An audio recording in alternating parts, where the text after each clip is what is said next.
साथियों, हिंदुस्तान की सियासत में जिस तरह के हालात आज बन रहे हैं उसमें हमारी कम्युनिटी खास करके माइनॉरिटीज के लोगों के लिए बहुत ही इम्पॉर्टेंट ये चुनाव है।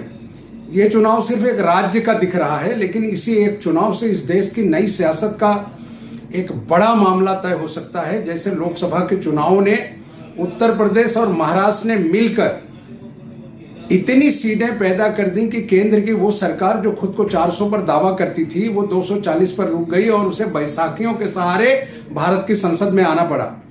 वही हालात महाराष्ट्र के चुनाव में बन रहे हैं। खास करके उन लीडरों के लिए आपकी जवाबदारी है जो मुल्क और मिल्लत के लिए लड़ते हैं। खास करके मैं अबू आसिम आजमी के लिए आपसे ये कहने आया हूं कि आप ये मत देखो कि काम कितना हुआ है, ये मत देखो कि कौन उनके पीछे खड़ा है, बल्कि ये देखो कि तुम्हारे पीछे कौन खड़ा है, तुम्हारे मुस्तकबिल के लिए कौन हाउस में तुम्हारी आवाज बनता है। मुल्क में जब दंगे और फसाद होते हैं, मस्जिदें तोड़ी जाती हैं, चर्चों पर हमले होते हैं, जब दूसरी हमारी इबादत गाहों को नुकसान पहुंचाता है, तो पहली आवाज जो हाउस में टकराती है वो अबू आसिम आजमी की होती है।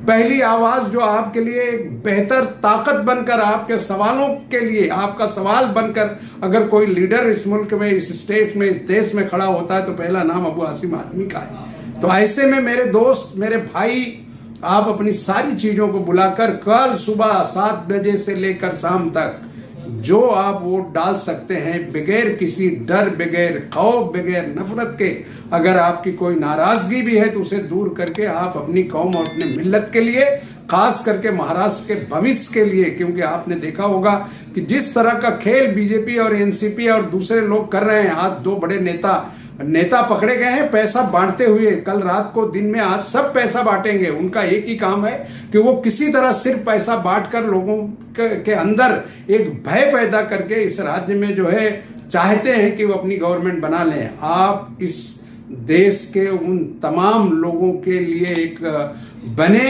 कि आपका एक वोट कितना कीमती है। मैंने पिछली बार लोगों से कहा था कि राजस्थान का एक वोट, जो सीपी जोशी उस वक्त कांग्रेस के अध्यक्ष थे, उनको एक वोट उनकी बीवी अस्पताल में होने की वजह से नहीं दे सकी और वही एक वोट से वो चुनाव हार गए। अगर एक वोट उसके साथ उनकी बेटी चली गई थी, उसका भी वोट आता तो एक वोट से वो जीत जाते। इसलिए आपके एक वोट की कीमत नरेंद्र दामोदर दास मोदी या गौतम अडानी या मुकेश अंबानी के वोट के बराबर है। आप अपनी वोट की कीमत और अपनी वोट की ताकत को पहचानो। इस मुल्क में एक वोट ने इस देश में प्रधानमंत्री बदले हैं। एक वोट के वजह से राज्य में मुख्यमंत्री नहीं बना। एक वोट की वजह से मुल्क और मिल्लत की तकदीर बदल सकती है और वो ताकत आपके पास है।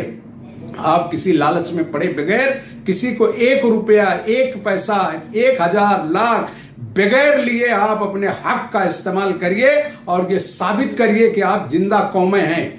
आपके आबो अजदाद दो इस मुल्क में 800 साल तक सियासत करके आपसी भाईचारा, हिंदू मुस्लिम और एकता और सारी चीजें कायम की। उस विरासत को बचाने के लिए आप कल वोट करिए और खास करके अबू आसिम आजमी, नसीम खान, दूसरे हमारे जो मुस्लिम लीडर्स हैं जो अलग अलग जगहों से चुनाव लड़ रहे हैं, उन सबको जिताइए और तमाम सेकुलर हिंदू साथियों को भी जिताइए जो भारत के इतिहास को में एक अपना नाम दर्ज करेंगे और आपके लिए कल नई तारीख लिखेंगे। शुक्रिया।